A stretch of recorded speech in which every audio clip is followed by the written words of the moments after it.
Bonjour et bienvenue à un autre conseil d'Émilie, psychoéducatrice. Alors aujourd'hui, j'aimerais vous expliquer le principe du renforcement positif. Qu'est-ce que c'est que le renforcement positif? C'est une façon d'encourager positivement notre enfant à reproduire les bons comportements. Naturellement, on l'utilise quand les enfants sont très petits. Hein? Un enfant commence à marcher, qu'est-ce qu'on va faire spontanément? On va être fier, on va taper des mains, on va le féliciter, on va faire des visages drôles, heureux. Ça s'appelle du renforcement positif. OK? On renforce le fait qu'on veut que notre enfant reproduise le comportement de la marche. Vous comprenez? Mais ça, le renforcement positif, ça peut être utilisé dans tous les domaines, hein? Même avec notre conjoint, et pour toutes les raisons. Alors, ce qu'on peut faire comme renforcement positif, c'est du renforcement verbal. Bravo champion, hey, tu m'épates, t'es vraiment bon, je suis fière de toi. C'est toutes sortes de mots gentils que l'on peut dire dans différents contextes. On peut avoir du renforcement aussi positif, mais au niveau physique. Hein? Un top là, champion, des chatouilles, des choses comme ça. Ça, c'est physique. On peut aussi avoir du renforcement positif alimentaire. Jumeler un bon comportement avec une récompense à manger. Tout ça, c'est des moyens pour renforcer un bon comportement. Et c'est prouvé que quand on renforce un comportement, on augmente la probabilité que ce comportement-là revienne rapidement chez l'enfant ou chez l'adulte.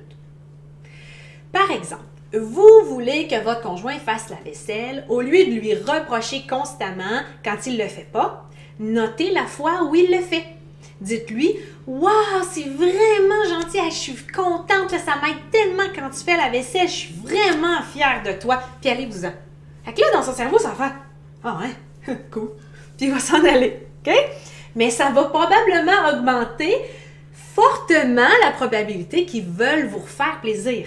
Puis qu'il refasse la vaisselle. Mais si à chaque fois qu'il la fait pas, vous dites « T'as pas encore fait la vaisselle. » Bien ça va aussi augmenter la probabilité qu'il la fasse pas. OK?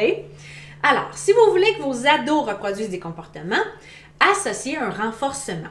Quand on parle des adolescents, un renforcement peut être monétaire. Par exemple, associer des tâches à un gain d'argent.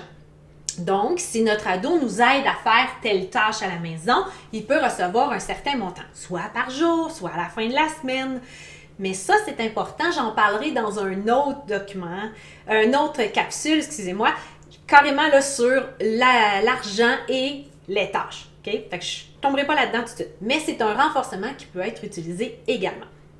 Quand on donne de l'attention positive et qu'on utilise le renforcement positif, comme je vous ai dit, ça augmente le comportement positif de se répéter dans le temps. Okay? Et aussi, ça montre à l'enfant tous les bons côtés et tous les bons comportements qu'il doit faire. Alors, c'est donner de l'attention positive. Si, au contraire, on se chicane tout le temps avec notre enfant, on est toujours en train de le mettre en conséquence, ça ne fonctionne pas, il y a des escalades, des explosions de colère, on fait aussi du renforcement.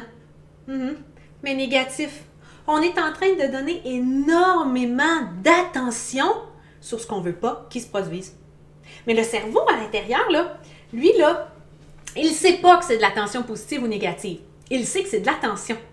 Alors, si vous êtes dans un tourbillon d'attention négative à la maison et que vous n'êtes pas capable de vous en sortir, dites-vous que vous donnez trop d'attention au mauvais comportement.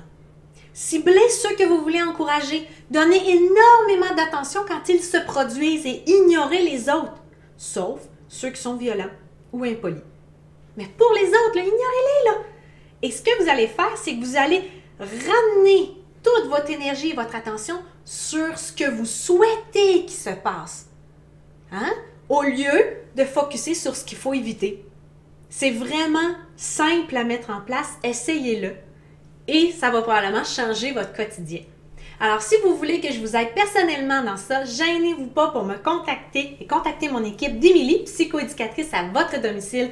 C'est une des stratégies qu'on utilise le plus souvent et qui est la plus facile à mettre en place. Alors, n'hésitez pas là, contactez-nous et au plaisir à la semaine prochaine pour un autre conseil d'Émilie, psychoéducatrice.